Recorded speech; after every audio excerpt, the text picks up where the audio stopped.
આજે આપણે ફરી કક્ષા 10 હિન્દી વિષયમાં બીજું યુનિટ બીજું ગદ્ય છે कहानी बूढ़ी काकी। कहानी जो है उसके रचयिता है कवि मुंशी प्रेमचंद जी, जो उसकी यह अमर कहानी है।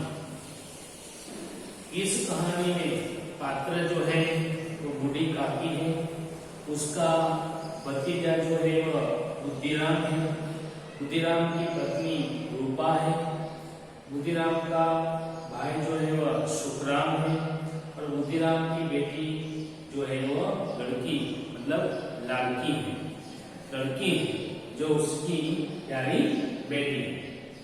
तो ये इकाई जो है उसमें बहुत बड़ी रसप्रद ऐसे बूढ़े लोग जो होते हैं उसके जीवन की बात जो है, उसके जीवन में आने वाले कई प्रकार के ऐसे दुख जो है, कई प्रकार के ऐसे लोग जो है, कई प्रकार के ऐसे उसकी इंद्रिय शक्तियां जो है जो कमजोर हो जाती है, क्योंकि उसका जीवन किस प्रकार से वो बिता दे, किस प्रकार उस पर अंत के समय पर बुद्धि अवस्था में किस प्रकार से उन पर आन पड़ती है, उनकी बात अमर कहानी प्रेमचंद जी की बूढ़ी काकी जो है उसमें हमें आगे समझना है।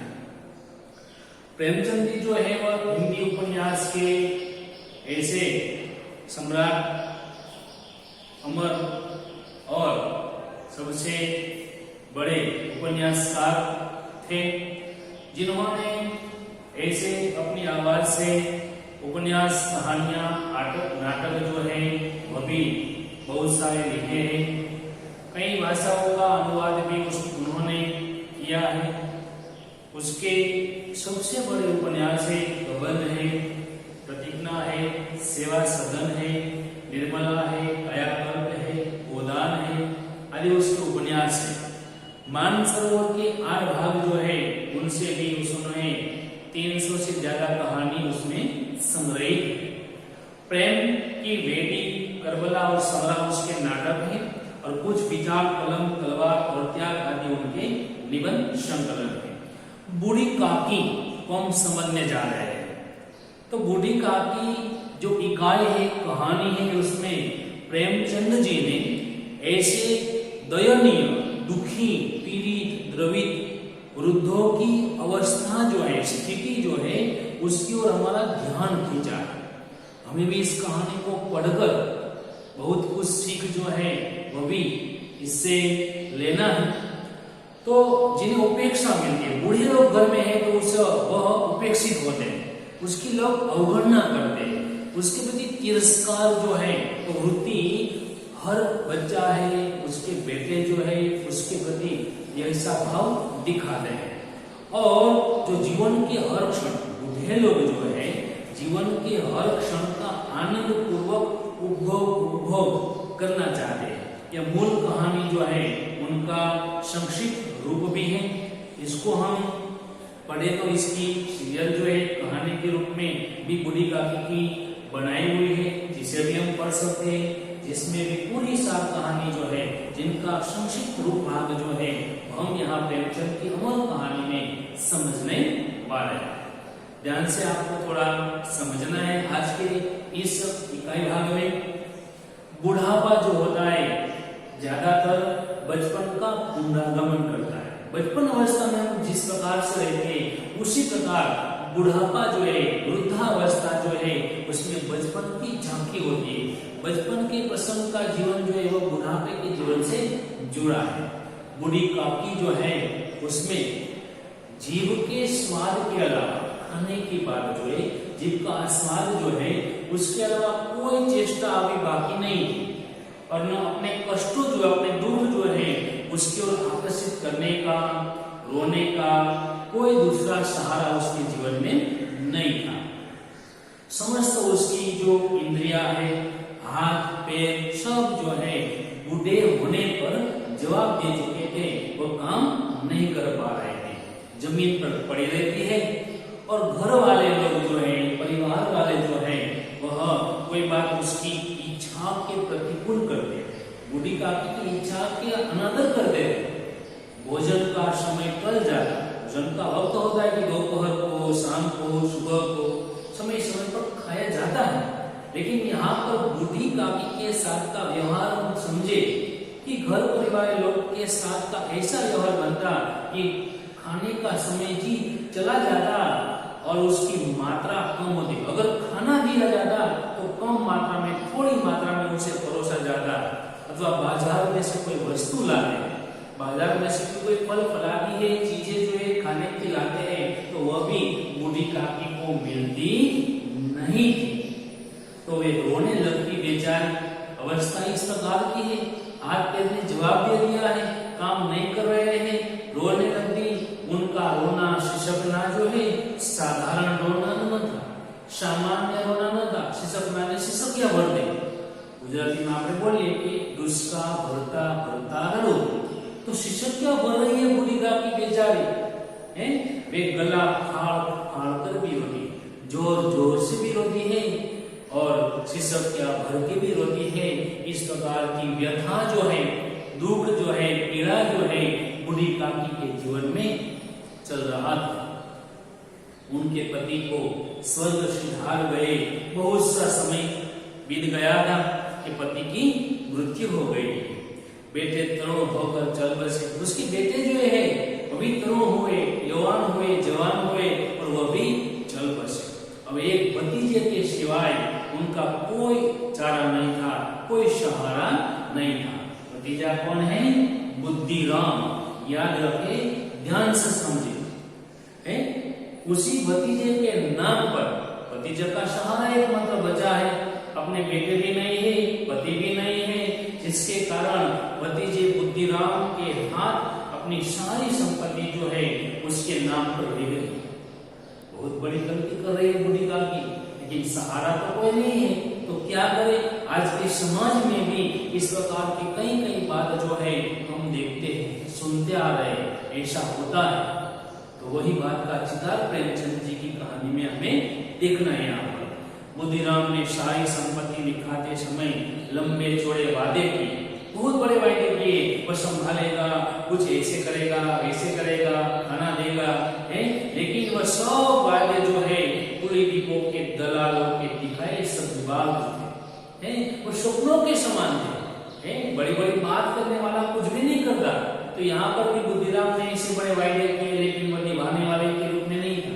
दिखाने की अलग है, चबाने की अलग है और करने की अलग है। सब वो बड़े स्वप्न के रूप में थे, सब जबाज थे, वो सारे झूठे सपने के रूप में दिखाए गए उसे। परंतु संपत्ति की वार्षिक आय जो है, जो अपनी सारी संपत्ति है, जमीन जायदाद मिलकर उनकी वार्षिक आय आमदनी कम न थी, तथापि बूढ़ी काकी को पेट भर भोजन भी नहीं मिलता था। इतनी वार्षिक आय तुम्हारा है बेटा भतीजा बुद्धिराम, लेकिन माता बूढ़ी काकी जो है ना, उसे पेट भर खाना 3 वक्त का प्राप्त नहीं होता था। लड़कों का बूढ़ों से स्वाभाविक विदेश होता है, परंतु माता पिता का रंग देखते ही बूढ़ी काकी को और सताया करते, परेशान कर दे। क्या कर दे? उनके वो बेटों के साथ का व्यवहार, कोई चुटकी काटकर उसे भागता, चुटकी काटकर भागता तो कोई उन पर पानी कुल्ली कर देता। पानी की कुल्ली, पानी में भरकर उसकी कुल्ली करना, मतलब कि पानी की पिचकारी उस पर छोड़ते। काकी चीख मारकर रोती, चिल्लाती, परंतु बात प्रसिद्ध थी कि केवल खाने के लिए रोती।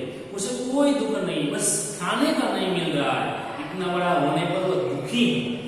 उनके संताप दुख जो है, अंतर्नाद जो है, अंतर आत्मा की जो दुख की पीड़ा जो है, उसे कोई ध्यान नहीं देता। इतना बड़ा दुख बूढ़ी काकी को हो रहा है इस घर में।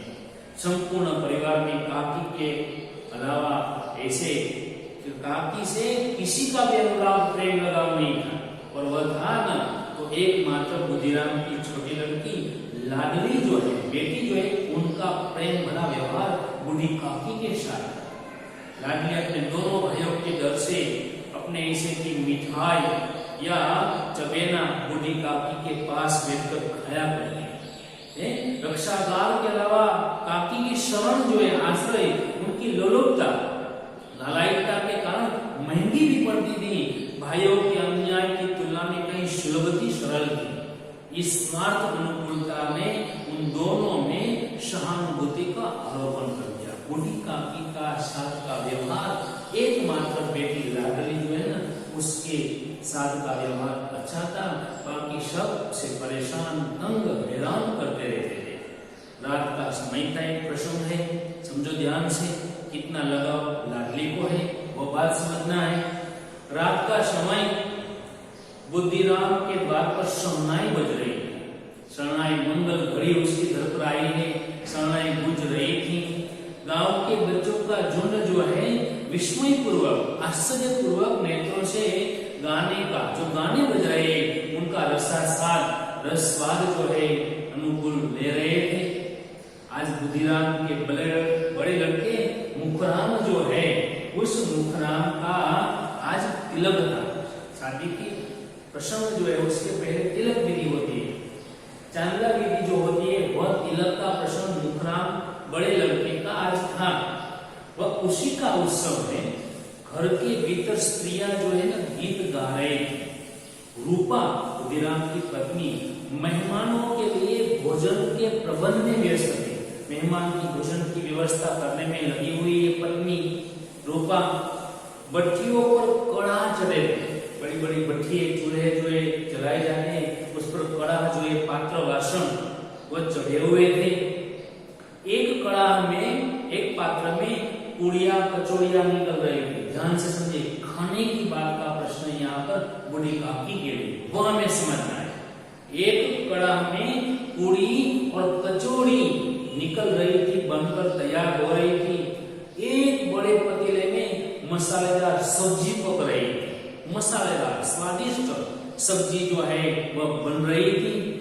घी और मसालों की सुगंध चारों ओर फैली थी। इसमें डाले गए मसाले जो है, घी जो है, उसकी सुगंध जो है, स्मेल जो है चारों तरफ अच्छी तरह से फैल रही है। जिस प्रकार हम भी शरीर में निकलते हैं तो कोई पकवान, कोई मिठाई, कोई स्वादिष्ट रसोई बन रही है तो उसकी स्मेल फैलती है।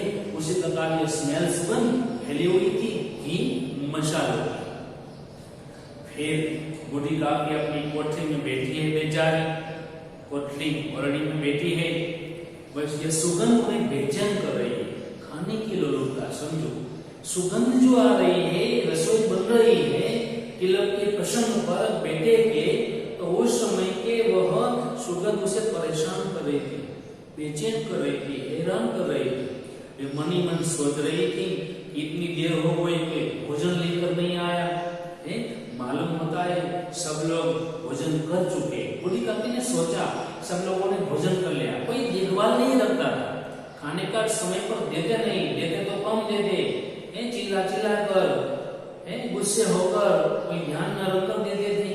तो ये सारी परिस्थिति से गुजर रही बूढ़ी काकी, और यह सोचकर उन्हें रोना आया। बेचारे की भूख है, बेचारे की सारी संपत्ति बुद्धिराम के नाम कर दी है, हैरान हो रही है, खाना बन रहा है, नहीं दे रहा है कोई। बेचारे इसी दुख के कारण बूढ़ी काकी जो है वह रोने लगती है। परंतु यहाँ पर शुभ प्रसंग है, तिलक का प्रसंग है, और इस पर अपशुकन के डर से वह रो न पाए। रोना आ रहा है, लेकिन शुभ प्रसंग पर रोया जाए तो अपशुकन होता है, अमंगल होता है। ऐसे डर के कारण बेचारी बूढ़ी काकी जो है ना वह रो न पाए, रोना भी रोकना पड़ा उसे। इतनी बड़ी व्यथा है, दुख है, पीड़ा है बूढ़ी काकी की। बूढ़ी काकी की कल्पना है, कल्पना में राजती है, सोच विचार करती है, बुढ़ियों की तस्वीर बनाती है। कितनी मदमस्त बुढ़िया है, ये बुढ़िया खाओ तो मेरा पेट भर जाएगा, भूख समाप्त हो जाएगी, तृप्त हो जाएगी। इस प्रकार के सपने बुढ़ियों को देखकर कल्पना में राजती है। खूब लाल लाल, फुली फुली, नरम नरम बुढ़िया होगी। कचौड़ियों में अजवाइन और इलायची की महक आ रही होगी। कचौड़ियां जो बन रही है उसमें अजवाइन डाला गया, उसमें इलायची डाली गई, तो उसकी भी सुगंध जो है, महक जो है आ रही होगी। कल्पना कर रही है, सोच रही है, विचार कर रही है।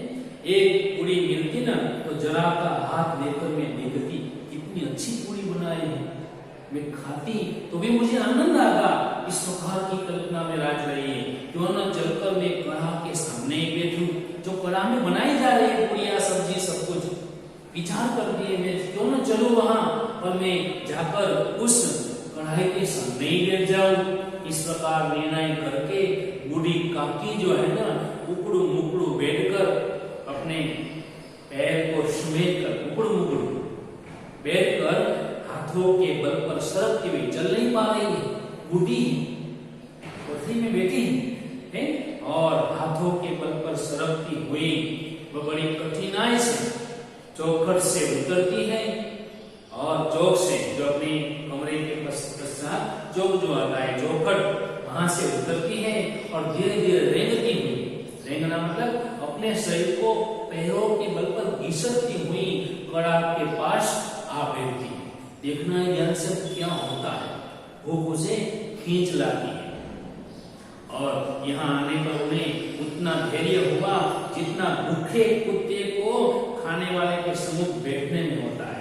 भूखा कुत्ता है ना, जब खाने वाला खा रहा होता है तो उसके सामने बैठ जाता होता है कि मुझे अभी वह देगा। खाने के पश्चात इतना धैर्य बूढ़ी काकी को कड़ा के सामने बैठने पर हुआ। कड़ा में पूरिया है, सब्जी है, हलवाई है, सब कुछ उसने देखा और उसे धैर्य लगा कि अब मुझे वो खाने का मिलेगा। ऐसे भाव से कड़ा के सामने बूढ़ी काकी बेचारी अपने आप को खींचती हुई लाई और बैठ गई। बुद्धिराम की पत्नी रूपा उस समय कार्यभार जो है अपने तिलक के प्रसंग का बेटे का, उसमें परेशान थी। कभी उस कमरे में जाती, कभी उस कमरे में जाती, कभी कड़ाह के पास आती तो कभी भंडार जहां पर रसोई पककर बनाकर तैयार रखी गई है वहां पर जाती। बेचारी अकेली दौड़ती कूदती है, व्याकुल बेचैन हो रही है। रूपा चुंझलाती है, उड़ती है, गुस्से होती है, क्रोध प्रकट करने का अवसर नहीं पाती, क्रोध व्यक्त न कर पाती, क्योंकि आज प्रसंग है उसके घर में, रसोई बन रही है, खाने का कार्यक्रम होने वाला है। इस अवस्था में जब ऐसे उसने बूढ़ी काकी को कड़ाह के पास बैठे देखा न तो चल उठी, भगा उठी, क्रोध न रोक पाए। क्रोध जो है, गुस्सा जो है ना, उसे न रोक सकी। जिस प्रकार मेढक केंचुए पर झपटता है, मेढक जो है केंचुए कचुए पर जिस प्रकार झपटता है शिकार करने के लिए झपट्टा मारता है, उसी प्रकार बूढ़ी काकी पर वह रूपा जो है झपटी। बूढ़ी काकी सबके साथ का व्यवहार समझे और उन्हें दोनों हाथों से झटक कर बोलती।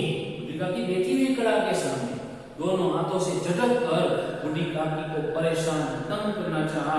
बोली, ऐसे पेट में आग लगे, पेट है या भाड़ है, कुआं है, कोठरी में बैठते बैठते तुम्हारा दम घुटता है, सांस चली जाती है, अभी मेहमानों ने खाना खाया नहीं है, चुपचाप रहती हुई यहाँ पर आ गई, भगवान को भोग नहीं लगाया है, धैर्य न रख पाई तुम, तब तक इस प्रकार गुस्से होती है, डांटती है, फिटकारती है और इस प्रकार का व्यवहार पूरा जो है, दयनीय जो है हालत अवस्था बूढ़ी काकी की है, उसमें इस प्रकार का व्यवहार जो है बूढ़ी काकी के साथ रूपा ने करना चाहा। बूढ़ी काकी ने सिर उठाया, न रोई न बोली, चुपचाप रेंगती हुई अपनी कोठरी में चली गई। एक बार रेंगती हुई फिर वापस अपने शरीर को घिसकती हुई चली जाती है। भोजन तैयार हो गया, आंगन में पतले पड़ गए। पतल पतरावाड़ा जने कहवाय, पतल जो ऐसे काकरे के पान के बनते हैं पतल, कोई धार्मिक स्थल पर जाए हम तो पतल में भोजन परोसा जाता है, तो पतल पड़ गई, मेहमान सब जो है वह खाने लगते हैं। तो यहाँ तक हम समझे, बाद में आगे कर